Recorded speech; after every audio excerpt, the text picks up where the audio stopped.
Me llamo Estela, tengo 82 años y esta será la primera vez que pongo en palabras algo que me marcó desde que tengo uso de razón.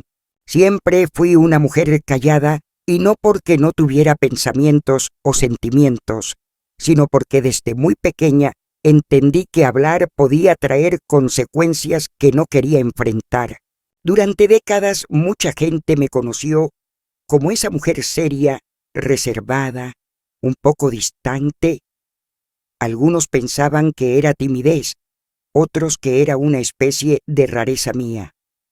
Pero la verdad es otra, y hoy, con la voz que por fin me pertenece, quiero contarla.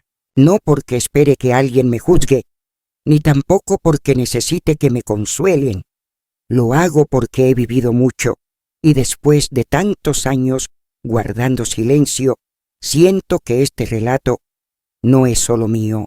Sé que allá afuera hay mujeres mayores como yo, mujeres que también crecieron con nudos en la garganta, con lágrimas que aprendieron a contener desde niñas, con palabras que jamás se atrevieron a decir.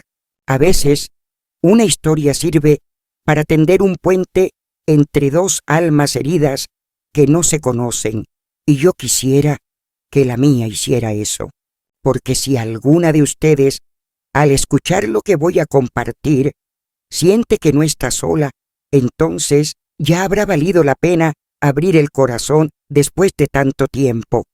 Yo fui esa niña que no hablaba en la escuela, que miraba al piso cuando la maestra hacía una pregunta, que se sentaba siempre en la última fila y que, si alguien le ofrecía amistad, respondía con una sonrisa frágil pero sin palabras. Durante años creí que ese silencio era mío, que yo había nacido así, pero no. El silencio me lo impusieron, me lo enseñaron a la fuerza, me lo tatuaron con miradas duras y con castigos que no se nombraban. Me acostumbré tanto a callar que, con el tiempo se me olvidó cómo era hablar sin miedo.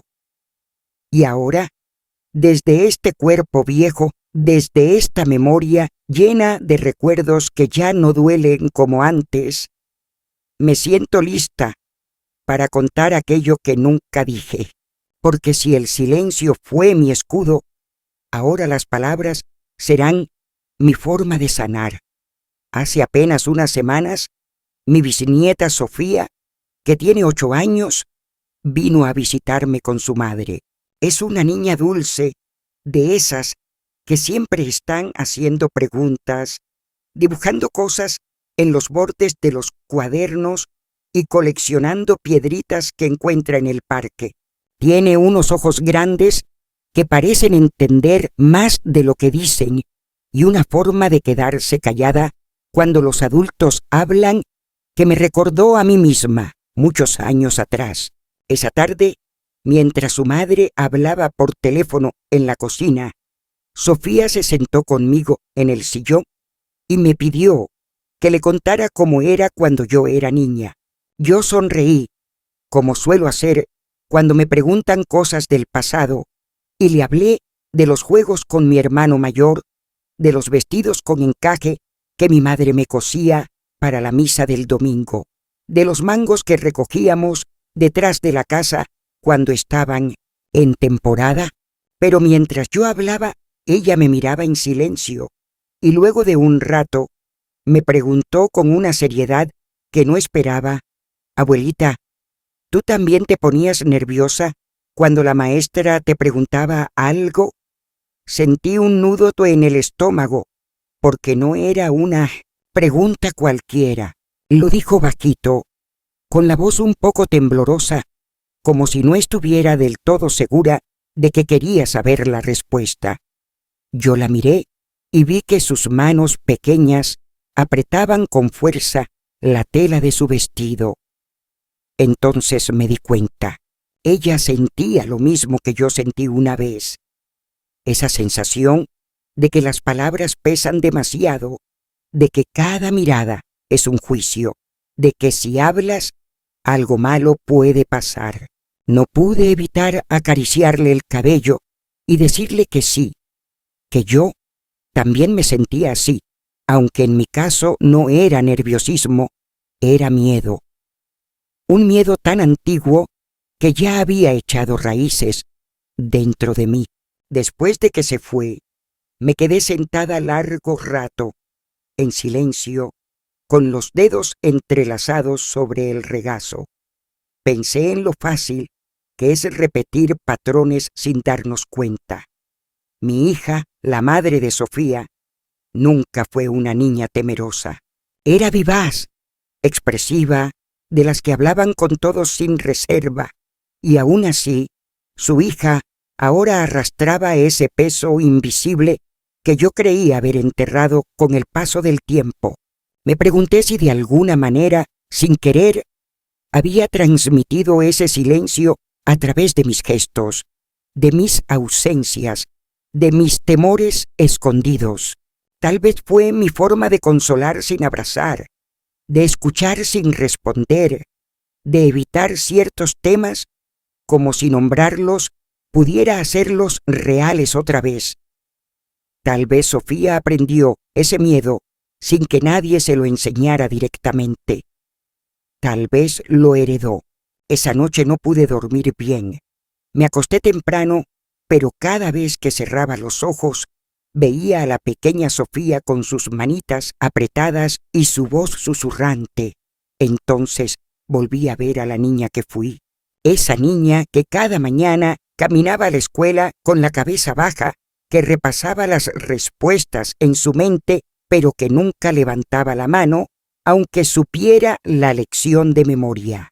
Recordé el pupitre de madera astillada, la pizarra con restos de tiza blanca y la voz de la señorita Magdalena, mi maestra, repitiendo mi nombre con una mezcla de impaciencia y lástima.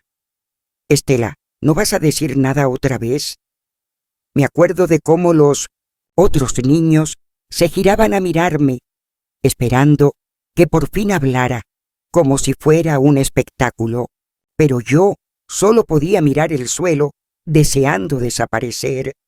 Lo que nadie sabía, ni siquiera mi madre, era que por las noches yo me dormía con los puños apretados y las palabras atrapadas en la garganta, que cuando soñaba, no soñaba con jugar, ni con reír, ni con correr por los campos como los otros niños.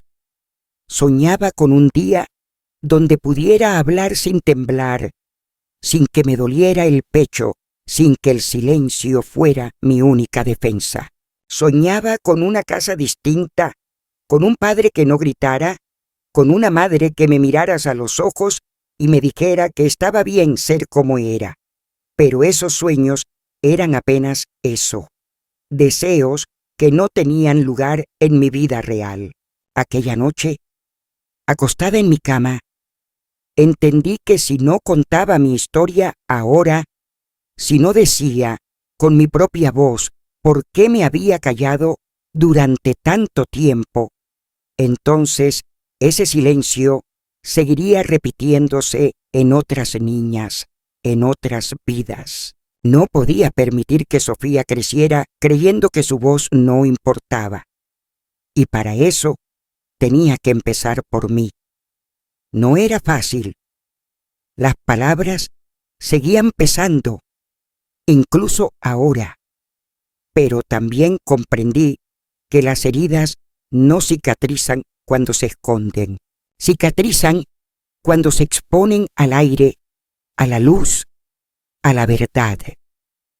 Por eso, esta historia comienza así. No con gritos, no con grandes declaraciones. Comienza con una bisnieta de ojos tristes, una pregunta sencilla y una abuela que, al fin, decidió que había llegado el momento de hablar. Crecí en una casa donde las paredes hablaban más que las personas. La nuestra no era una familia de abrazos ni de risas. Mi padre era un hombre severo, de manos duras y ceño fruncido, que regresaba a casa cada noche con los zapatos cubiertos de polvo y una rabia que parecía no tener origen, pero que siempre encontraba destino. Mi madre era lo contrario, frágil como un cristal opaco, delgada y silenciosa, siempre con la mirada baja y la espalda encorvada como si cargara con un peso que no se veía. Yo era la hija del medio, pero a veces me sentía invisible, como si no ocupase un lugar concreto en la mesa, ni en sus pensamientos. Tenía un hermano mayor que escapaba de casa cada vez que podía, y una hermana menor que apenas hablaba, como si ya desde bebé hubiese entendido que ese no era un lugar seguro para dejar salir la voz. Las cosas que recuerdo no son eventos específicos, sino atmósferas, el olor a café quemado por las mañanas, los pasos apresurados de mi madre al escuchar que mi padre entraba, el silencio tenso que llenaba los rincones como una niebla espesa, el rechinar del cinturón cuando se deslizaba por las presillas de su pantalón y los portazos que hacían temblar los vidrios de las ventanas. En aquella casa se hablaba poco, pero se juzgaba mucho. Se exigía obediencia, pero no se ofrecía explicación. Yo aprendí desde muy pequeña que ciertas preguntas no debían hacerse, que era mejor no mostrar lo que uno sentía, que había que caminar de puntillas cuando él estaba cerca y que mirar directamente a los ojos era un desafío que se pagaba caro. Si lloraba me decían que era una exagerada. Si me reía muy alto, me mandaban a callar. Si me quejaba, me castigaban. Así que, poco a poco, fui reduciendo mi presencia. Dejé de hacer preguntas, de expresar mis emociones, de defenderme. Aprendí a leer el estado de ánimo de mi padre por el sonido de sus llaves al caer sobre la mesa o por el tono de su voz al saludar a mi madre. Si venía molesto, todos nos volvíamos sombras. Si venía sereno, igual nadie se atrevía a relajarse del todo. Nunca sabíamos cuándo algo insignificante podía detonar una tormenta. A veces bastaba con dejar un vaso fuera de lugar o no responder a tiempo. Las consecuencias no siempre eran físicas. A menudo eran palabras frías, desprecios, silencios que duraban días enteros y que pesaban más que cualquier golpe. En la escuela no era muy distinta la situación. Me acostumbré a pasar desapercibida, a sentarme siempre en la esquina más alejada, a mirar por la ventana mientras los demás niños recitaban poesías o respondían preguntas con entusiasmo. Yo sabía las respuestas, claro que las sabía. Me gustaba leer, me aprendía los textos de memoria, pero algo me paralizaba cuando llegaba el momento de hablar. Era como si una fuerza invisible me apretara la garganta y me obligara a quedarme callada. Algunas maestras me tenían paciencia, otras no tanto. Me ponían notas regulares no por falta de conocimiento, sino por no participar. Recuerdo especialmente a una, la señorita Elvira, que una vez me tomó del brazo frente a toda la clase y me sacó al pasillo porque me negué a leer en voz alta. ¿Te comieron la lengua los ratones?, me dijo con sorna. Yo no respondí, y mis compañeros soltaron una risita nerviosa. Esa fue la última vez que intenté abrir la boca en el aula. A partir de entonces, respondía con gestos, con miradas, con una mímica casi muda que algunos entendían y otros simplemente ignoraban. Una tarde, ya en casa, le conté a mi madre que no quería ir más a la escuela. No le dije por qué. No pude. Solo le dije que me dolía la panza. Ella me miró, hizo una pausa y dijo: «No seas floja, Estela. Hay niñas que darían lo que fuera por aprender a leer». Y volvió a su costura. En su mirada no había crueldad, sino una especie de resignación amarga. Tal vez no sabía cómo ayudarme, o tal vez pensaba que no debía hacerlo. Lo cierto es que nadie en mi familia se preguntó jamás por qué yo no hablaba. Nunca lo mencionaron, como si no decirlo significara que no existía el problema. Pero yo vivía encerrada en mi propio silencio, y ese encierro era cada vez más oscuro. Empecé a desarrollar rutinas para protegerme. En las mañanas me levantaba antes que todos para no coincidir con mi padre en el baño. Caminaba siempre con la vista baja para no provocar sus burlas. Dormía con las cobijas hasta la cabeza, incluso en verano, porque me sentía más segura escondida. Cuando tenía miedo, no lloraba. Me metía un dedo en la boca y lo mordía fuerte hasta que el dolor físico me ayudaba a controlar el otro dolor, el que no se podía nombrar. Recuerdo una escena que no he podido borrar. Tendría unos 8 años. Estaba en el patio de la casa, sentada bajo el limonero, con una muñeca de trapo que mi madre me había hecho con retazos viejos. Jugaba sola. Como siempre, hablaba en voz baja con la muñeca, inventando un diálogo que nadie más escuchaba. De repente, mi padre salió de la cocina y me sorprendió murmurando. Me miró fijamente y preguntó con dureza: «¿Estás hablando sola como las locas?». No supe qué decir. Me congelé. Me arrancó la muñeca de las manos y la tiró al pozo seco del patio. «A ver si así se te quitan esas tonterías», dijo, y volvió a entrar. Yo me quedé allí, inmóvil, sin saber si llorar o correr. Finalmente me puse de pie. Fui al pozo y me quedé asomada un buen rato. No era por la muñeca, era porque algo mío se había ido con ella, algo que no podía recuperar. Esa fue la tónica de mi infancia: esconderme para estar a salvo, callar para no molestar, obedecer para evitar el castigo. En la escuela era la niña extraña, en casa era la que no daba problemas. Nadie me conocía realmente, ni siquiera yo misma. Vivía en una especie de estado de alerta constante, con los sentidos afinados para detectar cualquier cambio de humor, cualquier sombra en el rostro de mis padres, cualquier sonido que anticipara peligro.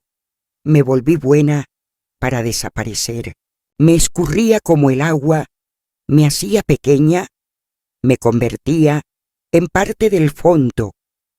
A veces sentía que si un día no estaba, nadie lo notaría. A medida que crecía, el silencio se volvió parte de mí. Ya no era solo una estrategia de supervivencia, era una segunda piel, una forma de estar en el mundo, pero también era una prisión. Quería hablar, lo deseaba con todo el corazón, pero no sabía cómo. No encontraba la llave. Cada vez que lo intentaba, algo me detenía. Una voz dentro de mí que decía: «No te arriesgues, no vale la pena, callar es más seguro». Y así, día tras día, fui perdiendo la costumbre de decir lo que sentía. A veces, en la soledad de mi cuarto, practicaba frases frente al espejo. Me imaginaba conversaciones completas que nunca ocurrirían. Me preguntaba cómo sería decir lo que pensaba sin sentir que me exponía, sin el miedo de ser humillada, corregida o castigada, pero esos ensayos nunca llegaban al escenario de la vida real. Esa fue mi infancia, una sucesión de días iguales, una batalla silenciosa contra un mundo que no quería escucharme. Y sin embargo, sobreviví. No porque fuera valiente, sino porque no tuve otra opción. Porque aprendí a adaptarme, a resistir en silencio, a fingir que no sentía para que no me doliera. Y aunque hoy sé que eso no fue vivir plenamente, también sé que esa niña asustada que fui merece ser escuchada al fin, aunque sea tarde, aunque ya tenga el cabello blanco y las manos llenas de arrugas. Pasaron los años y con ellos creció mi cuerpo, aunque dentro de mí la niña callada seguía siendo la misma. Tenía ya 12 años cuando empecé a notar ciertas diferencias entre mis compañeras y yo. Ellas hablaban con soltura, se reían en grupo, se contaban secretos al oído, y aunque algunas también venían de casas difíciles, no parecían llevar el mismo tipo de peso que yo sentía cada día sobre los hombros. Yo las miraba de lejos, como si fueran parte de un mundo al que no me estaba permitido entrar. Me daba cuenta de que algunas maestras ya ni siquiera se molestaban en llamarme. Me dejaban estar, como si yo fuera parte del mobiliario, una presencia sin relevancia, alguien a quien no se podía cambiar. Ese aislamiento no era nuevo, pero por primera vez comencé a sentirlo como una condena, como una cárcel donde yo misma había cerrado la puerta y tirado la llave. Por más que quisiera hablar, no sabía por dónde empezar. Me imaginaba qué pasaría si un día levantaba la mano y decía algo en voz alta. ¿Me escucharían? ¿Se burlarían? ¿Me regañarían por romper el personaje de la muda? El solo pensamiento me hacía sudar las manos. Ya no era solo miedo, era una mezcla de vergüenza, duda, anticipación del fracaso. Era como si hablar se hubiera convertido en un acto violento, algo que amenazaba con desarmar todo lo que había construido para protegerme. Un día, durante el recreo, mientras me sentaba sola en un banco de piedra al fondo del patio, se me acercó una niña nueva. Se llamaba Mariana y tenía una sonrisa cálida de esas que no parecen tener doble intención. Me preguntó si podía sentarse conmigo y yo asentí con un leve movimiento de cabeza. No hablamos mucho al principio, ella hablaba, yo escuchaba, pero por alguna razón no me incomodaba su voz. Tenía un tono suave, como si no esperara nada de mí, como si le bastara con estar allí. Durante semanas se sentaba conmigo todos los recreos. Me contaba cosas de su casa, de sus hermanos, de su gato, de los libros que leía por las noches. Yo apenas reaccionaba, pero ella no se iba. Hasta que un día, mientras jugaba con una piedra en la mano, me miró y me dijo: «Yo también tenía miedo de hablar cuando llegué. Pensaba que si hablaba, la gente se daría cuenta de que algo andaba mal conmigo». La miré sorprendida y ella continuó, sin darme tiempo de huir. Pero después entendí que callar también duele. Y ese dolor no se va solo. No supe qué contestar. Solo sentí que algo dentro de mí se agitaba, como una piedra lanzada al fondo de un pozo.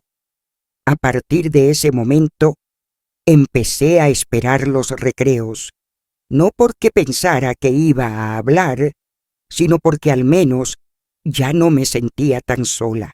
Esa fue la primera grieta, la primera vez que me permití pensar que tal vez había una salida, que tal vez mi silencio no era una maldición irreversible. Pero la segunda grieta, la que realmente sacudió mi mundo, ocurrió en casa. Fue un domingo por la tarde. Mi padre había salido y mi madre estaba en la cocina, lavando los platos con su delantal viejo. canturreando una canción que apenas se oía. Yo estaba en el comedor, dibujando sobre una hoja de papel de estraza. Dibujar era mi forma de decir lo que no podía decir. Mis dibujos no eran bonitos, pero decían mucho. Ese día estaba haciendo el contorno de una casa con barrotes en las ventanas, y dentro había una figura pequeña acurrucada en un rincón. Cuando terminé, lo dejé sobre la mesa y fui al baño. Al regresar, mi madre lo había visto. Tenía la hoja entre las manos y me miraba con una expresión que no le había visto nunca, mezcla de susto, culpa y algo parecido a compasión. ¿Esto es tuyo?, preguntó. Asentí con el corazón latiéndome en la garganta. ¿Es nuestra casa?, insistió, bajando la voz. No supe qué decir. Me quedé quieta, con las manos sudadas y los pies helados. Ella bajó la mirada al dibujo y luego volvió a mirarme, pero no me preguntó nada más. Solo dejó el papel sobre la mesa, me acarició el cabello con una mano temblorosa y volvió a la cocina. Esa fue la primera vez que sentí que mi madre tal vez había entendido algo, aunque no lo dijera en voz alta. No me consoló, no me abrazó, no intentó hablar más del tema, pero por una fracción de segundo me vio.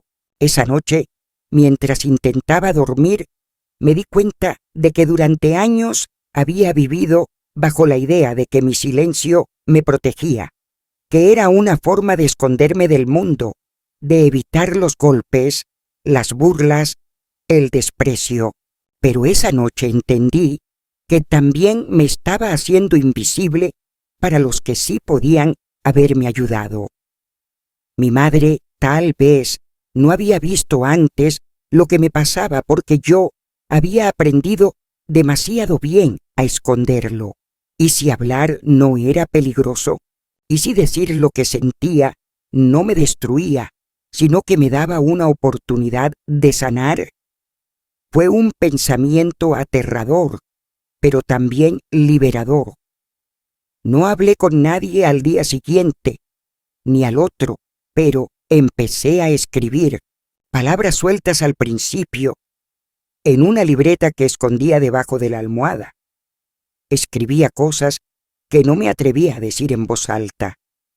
Empecé a ponerle nombre a lo que sentía: miedo, tristeza, rabia, soledad. A veces escribía solo una palabra, a veces un párrafo entero. Y por primera vez en mi vida tenía la sensación de que mi voz existía, aunque fuera silenciosa, aunque nadie la oyera todavía. Aquella libreta se volvió mi refugio.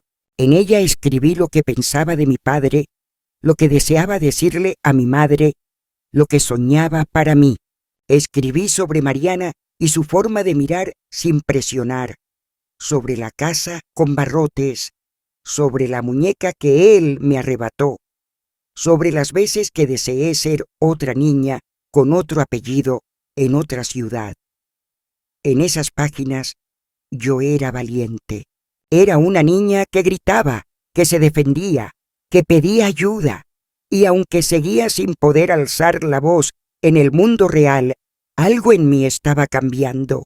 Ya no era solo la niña callada, ahora era una niña con pensamientos, con palabras propias, aunque estuvieran escritas con letra temblorosa en una libreta escondida. Esa fue mi primera verdadera realización, el momento en que entendí que lo que me había pasado no era normal, que mi silencio no era una elección libre, sino el resultado de años de miedos impuesto. Comprendí que merecía algo distinto, que no era una criatura defectuosa, ni una hija ingrata, ni una estudiante inútil. Era solo una niña que había hecho lo que pudo para sobrevivir. y esa niña por fin estaba encontrando su voz. Durante ese tiempo en que empecé a escribir en mi libreta, algo dentro de mí comenzó a cambiar lentamente, casi de manera imperceptible, como una semilla que germina bajo la tierra sin que nadie la vea, pero que, al cabo de los días, rompe el suelo y asoma una hoja temblorosa. Aún era la misma niña callada en la escuela, la misma que agachaba la mirada cuando el profesor tomaba lista, la que bajaba la cabeza si alguien reía cerca, pensando que tal vez se reían de ella, la que se sentaba sola en el rincón más alejado del patio, fingiendo interés en una hoja, una hormiga, una grieta en el suelo. Pero en mi interior yo ya sabía que algo se había movido. Por primera vez sentía que tenía derecho a sentir, que mis pensamientos no eran errores, que había una pequeña parte de mí que merecía ser rescatada, aunque nadie más lo supiera. La presencia de Mariana seguía siendo un consuelo, aunque nunca me pidió que hablara, nunca me presionó. A veces me dejaba notitas dobladas en forma de flor de papel. Una decía, «¿No estás sola?». Otra, «Si no puedes hablar, escribe, yo te leo». Esas pequeñas muestras de afecto me conmovían más de lo que podía admitir. No estaba acostumbrada a los gestos dulces, sin condiciones, sin amenazas escondidas, sin el miedo de que después viniera un castigo. Con ella, por primera vez, sentí que tal vez no era tan extraño querer pertenecer a algo, no era peligroso ser vista.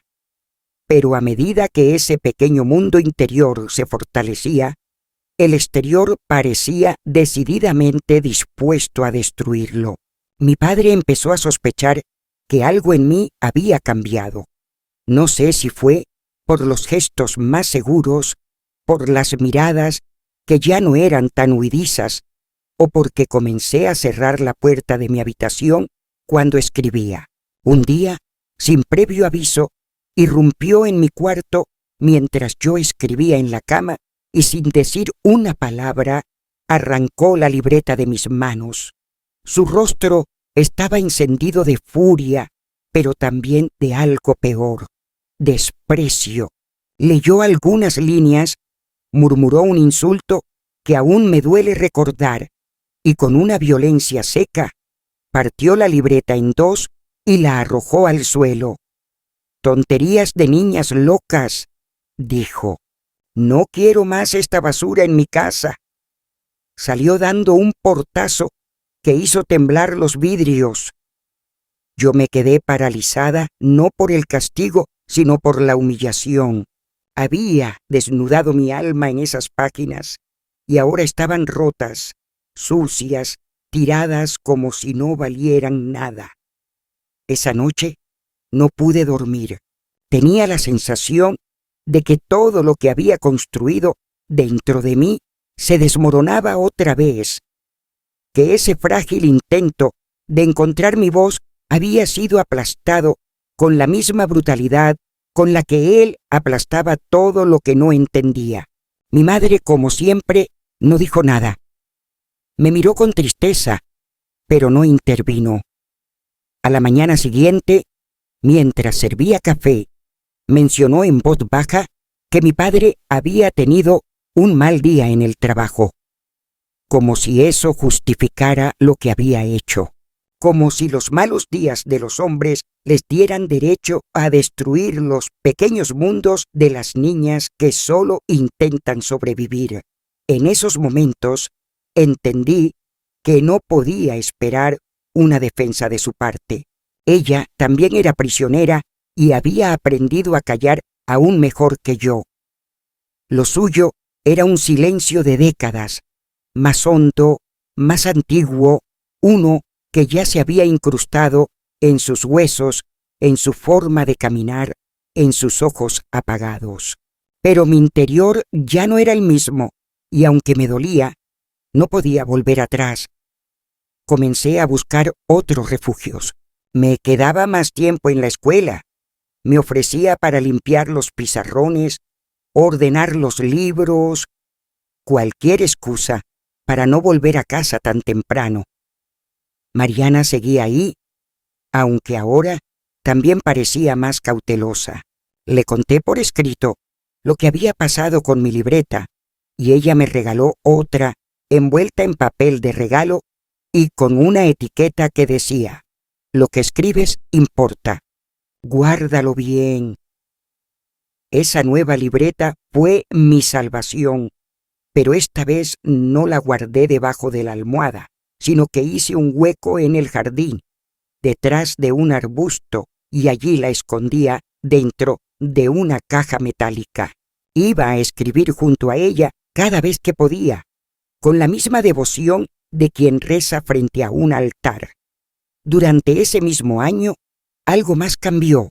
Mi cuerpo empezó a transformarse, como les pasa a todas las niñas en esa etapa, pero en mi caso, esos cambios no trajeron orgullo ni entusiasmo. Me crecieron los pechos, se me ensancharon las caderas, y de pronto empecé a notar las miradas de los hombres mayores, incluso de los que eran amigos de mi padre. Una vez, un vecino al que apenas conocía me dijo con voz untuosa que ya no parecía una niña. Esa frase me persiguió días enteros. Empecé a usar ropa más suelta, a encorvar los hombros para esconderme dentro de mí. Sentía vergüenza de mi propio cuerpo. Era como si mi piel hubiera dejado de ser milla, como si caminar por la calle se hubiera vuelto peligroso, como si cada parte de mí estuviera expuesta a un juicio invisible. En casa no podía hablar de eso.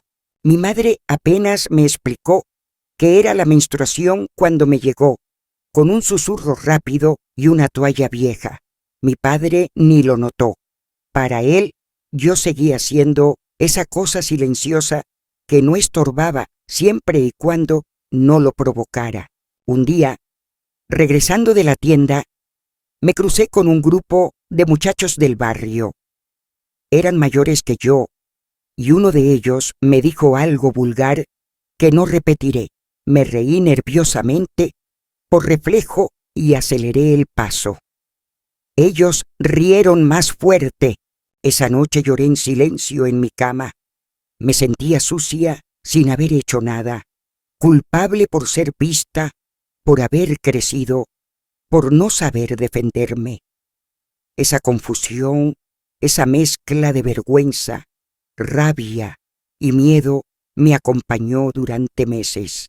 Comencé a sentir que el mundo fuera de casa era tan hostil como el de adentro, que no había un lugar seguro donde pudiera ser simplemente una niña que no sabía cómo vivir en un cuerpo que se transformaba sin avisar. Fue entonces cuando la ansiedad tomó forma física. Me dolía el estómago sin razón, me faltaba el aire cuando entraba al aula, me despertaba de madrugada con taquicardias y un sudor helado. Mi madre pensaba que era nerviosismo.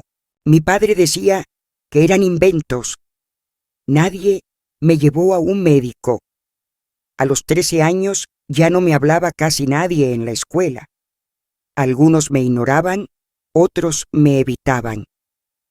Mariana se había mudado con su familia a otra ciudad. Me enteré por una carta que me dejó escondida en una de las macetas del patio. Fue un golpe que me dejó más sola de lo que ya estaba.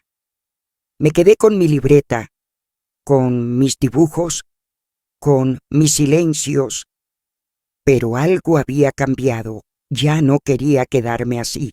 No sabía cómo salir de esa cárcel, pero sabía que no quería morir en ella. Empecé a mirar a los adultos con ojos diferentes, como si buscara en ellos una señal de que alguno podría entenderme. A veces pensaba en la señorita Graciela, una maestra joven que había llegado ese año. Tenía una voz suave, usaba perfumes con olor a limón y hablaba despacio, sin levantar la voz. Una vez me vio temblando en el pasillo y me preguntó si me sentía mal. Yo negué con la cabeza, pero su mirada no se fue de la mía. Me ofreció un té de manzanilla y se sentó a mi lado. No hablamos mucho, pero esa tarde supe que alguien se había dado cuenta. No hizo grandes preguntas, no quiso que contara nada, solo estuvo allí. Y eso, en ese momento, fue suficiente para mantenerme de pie. Esa segunda escalada de mi historia no fue un solo evento, fue una acumulación de pequeñas pérdidas, de abandonos silenciosos, de heridas que no sangraban pero que se infectaban con el tiempo. Fue una época donde el dolor no era un estallido, sino una constante, un telón de fondo. Pero también fue cuando empecé a imaginar otra vida, una en la que no tuviera que temerle a cada ruido, a cada mirada, a cada pregunta. Soñaba con ser adulta, no porque anhelara la madurez, sino porque creía que entonces, por fin, podría tomar mis propias decisiones, tener una llave que abriera la puerta de salida de esa casa, de ese silencio, de ese miedo que se me había adherido a la piel desde que era muy pequeña. No sabía cómo llegaría ese día, ni cuándo, pero empecé a caminar hacia él, y ese fue mi primer acto de rebeldía. Tenía 15 años cuando ocurrió aquello que marcaría un antes y un después en mi vida. A esa edad, yo ya había aprendido a vivir entre sombras, a leer el mundo en sus gestos más mínimos, a descifrar cada silencio, cada mirada evasiva, cada cambio de tono. Era una experta en anticipar las tormentas emocionales de los adultos que me rodeaban y en esconderme antes de que llegaran. Pero lo que sucedió ese día no lo vi venir. Fue una mañana cualquiera de otoño. El aire aún tibio, el cielo gris, la calle húmeda por la lluvia de la noche anterior. Mi padre había salido temprano a trabajar. Mi madre estaba en la cocina y yo, por una extraña razón que aún no entiendo, decidí llegar más temprano a la escuela. No había nadie más en el aula cuando entré.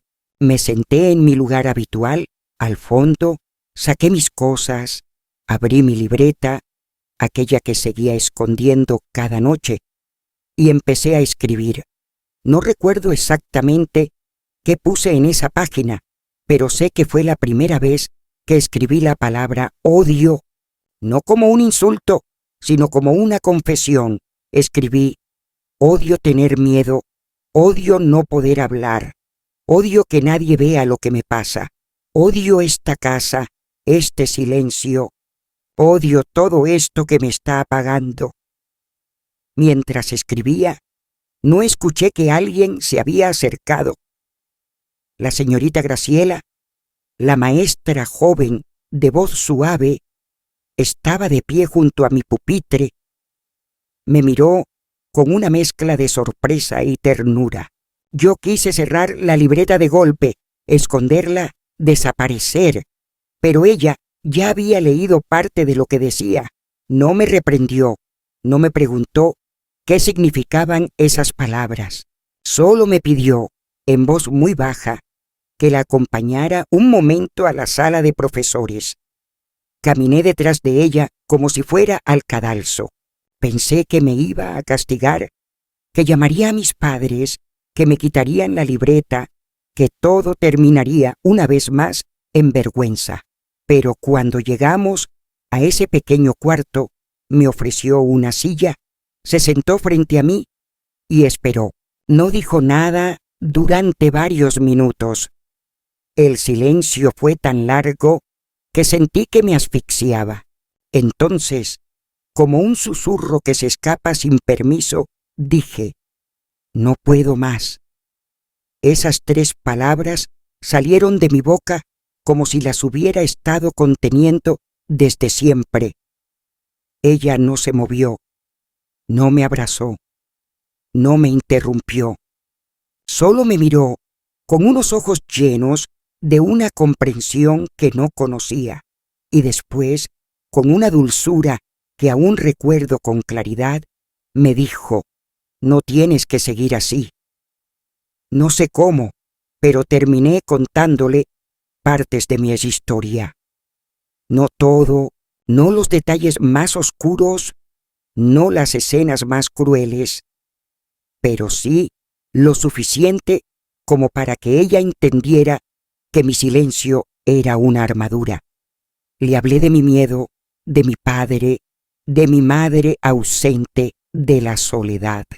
Le dije que no hablaba porque hablar dolía, porque hablar no cambiaba nada, porque nadie escuchaba de verdad. Y ella me respondió algo que quedó grabado en mí para siempre. Escuchar también es un acto de amor, y tú mereces ser amada, Estela, incluso si no sabes cómo decirlo. Después de ese día, las cosas no cambiaron mágicamente. Volví a casa y todo seguía igual. Mi padre gritaba, mi madre callaba, la comida sabía a resignación, pero algo en mí se había quebrado, sí, pero no como una fractura, como una cáscara que empieza pues a abrirse. Empecé a escribir más, ya no solo en la libreta, sino también en hojas sueltas, en los bordes de los libros, en servilletas, en cualquier superficie que me permitiera vaciar mi alma. Esas palabras eran mi salvación. Algunas se las mostré a la señorita Graciela, otras las guardé solo para mí. Ella me ayudó a encontrar una psicóloga en la escuela. No fue fácil convencer a mi madre para que firmara el permiso, pero lo hizo, tal vez porque intuyó que algo era urgente. Nunca preguntó detalles, nunca quiso saber. Solo firmó el papel con una expresión cansada y me deseó suerte como si fuera a un examen. Las primeras sesiones fueron difíciles. No sabía cómo empezar, qué decir, cómo confiar. Pero poco a poco, con paciencia, esa mujer, la psicóloga, fue ayudándome a poner en orden el caos dentro de mí. Me enseñó que todo lo que sentía era válido, que mi dolor tenía nombre, que mi historia no era una rareza, sino una herida compartida por muchas otras niñas, muchas otras mujeres que también habían aprendido a callar para no sufrir más. Me dio herramientas, me dio espacio, me dio permiso para existir. La verdadera culminación no fue un grito, ni un enfrentamiento, ni una escena dramática, como en las películas. Fue una tarde frente al espejo de mi habitación, cuando me atreví a decir en voz alta, por primera vez, sin temblar, sin esconderme, sin morderme los labios: tengo derecho a hablar. Y en ese instante supe que, aunque el mundo no cambiara de inmediato, aunque mi padre siguiera siendo el mismo, aunque mi madre nunca despertara del todo, yo había cruzado un umbral. Había dejado atrás el silencio como única forma de sobrevivir, y eso, para mí, era una victoria inmensa. Hoy, con 82 años y las manos ya temblorosas por el paso del tiempo, me doy cuenta de que toda mi vida fue una larga conversación que nunca logré terminar hasta ahora. He pasado décadas observando a los demás desde una distancia prudente, como si aún tuviera que proteger esa parte frágil de mí que aprendió desde niña que el silencio era la única forma de no desaparecer por completo. Muchos piensan que los años lo curan todo, que con el tiempo las heridas cierran solas, que los traumas se borran con matrimonios, hijos o nietos. No saben cuán profundo puede quedarse el miedo, cómo se acomoda en los huesos y en la voz, cómo convierte cada intento de ternura en un esfuerzo que agota, cómo la niña herida sigue apareciendo cuando menos lo esperas, incluso cuando ya tienes el cabello blanco y los nietos te llaman abuela, con esa dulzura que tú misma jamás conociste a su edad. Yo no me curé del todo, no voy a mentir. Aprendí a vivir con las marcas, a caminar con ellas, a convertirlas en parte de mí sin que me definieran completamente. Pero sí sané algo esencial. Entendí que mi voz no era peligrosa, que mis emociones no eran pecados, que tenía derecho a contar mi historia, aunque nadie la hubiese querido escuchar cuando más la necesitaba. Durante muchos años, me limité a cumplir con lo que se esperaba de mí. Me casé joven con un hombre que, por fortuna, no era como mi padre, pero tampoco supo mirar más allá de mis silencios. Era bueno, trabajador, correcto, pero nunca me preguntó de dónde venía ese vacío que a veces me recorría en mitad de una cena familiar. Tuve hijos, crié a 3, los cuidé, los protegí como mejor pude, pero nunca les hablé de la niña que fui. Tenía miedo de que me vieran débil, de que me juzgaran, de que no entendieran, así que repetí lo que hizo mi madre conmigo. Me quedé callada. Les di afecto, sí, pero siempre desde una prudente distancia emocional, con ternura medida, con abrazos breves, con palabras que no tocaban lo más profundo. Mi miedo no era hacia ellos, sino hacia mí misma. Temía abrir esa puerta interna y no saber cómo cerrarla después. Pasaron los años, crecieron, se fueron, formaron sus propias familias. Mis nietos llenaron la casa de risas que al principio me desconcertaban. Me costó abrazarlos sin sentir un nudo en la garganta, como si cada gesto cariñoso me recordara todo lo que no tuve, todo lo que no fui capaz de darles a mis hijos cuando eran pequeños. Pero con ellos, con los nietos, empecé a practicar algo nuevo, la entrega, no perfecta, no sin errores, pero real. Me permití sentarme a su lado y escuchar sus historias. Les conté cuentos inventados, los miré mientras dormían, aprendí a dar abrazos largos y sin miedo. Y en ese proceso, algo en mí empezó a curarse. No del todo, pero lo suficiente como para sentir que estaba en el camino correcto. El verdadero punto de inflexión llegó con Sofía, mi bisnieta. Aquella tarde en que me preguntó si también me ponía nerviosa cuando la maestra hablaba, fue como si todo mi pasado se condensara en su pequeña voz temblorosa. Me vi en ella y me dolió más de lo que había previsto, porque entendí que el silencio puede transmitirse, que las heridas no habladas no desaparecen, sino que buscan nuevas bocas donde anidar, nuevas vidas donde seguir su curso. Y yo no podía permitir que esa historia se repitiera. Fue por ella que decidí contar esto, por ella y por mí, por todas las niñas que aún hoy se sientan al fondo del aula con miedo de levantar la mano, por todas las mujeres mayores que guardan cicatrices invisibles, por todas las madres que no supieron cómo proteger, por todos los padres que no supieron cómo amar. No busco culpables, ya no. He hecho las paces con el pasado, pero eso no significa olvidar. Significa recordar con compasión, mirar atrás y decir, esto me pasó, pero no me destruyó. Hoy me siento frente a este cuaderno con la voz ya quebrada por la edad, pero por fin mía. Escribo estas líneas como quien deja constancia de un camino recorrido con dificultad, pero con dignidad. No soy una heroína, soy una sobreviviente. No busqué venganza, busqué paz, y aunque me costó una vida entera, la he encontrado. La encuentro cada vez que uno de mis nietos me abraza sin que yo me aparte.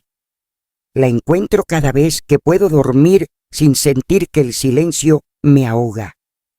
La encuentro cada vez que alguien me escucha sin apurarme, sin juzgarme, solo estando ahí.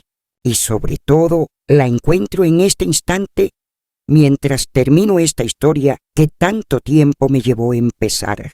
Si alguien llega a leer o escuchar estas palabras y siente un eco en su pecho, si alguna mujer en cualquier rincón siente que su historia también merece ser contada, entonces habré cumplido mi propósito. Porque hablar, después de una vida callando, no es un acto pequeño, es un acto sagrado. Es una forma de sanar no solo a una misma, sino a todas las que vinieron antes y a las que vendrán después. Y por eso, desde esta silla, desde este cuerpo ya cansado, pero aún firme, digo al fin, con la voz clara y serena: yo fui aquella niña que no hablaba en la escuela, pero hoy por fin estoy hablando.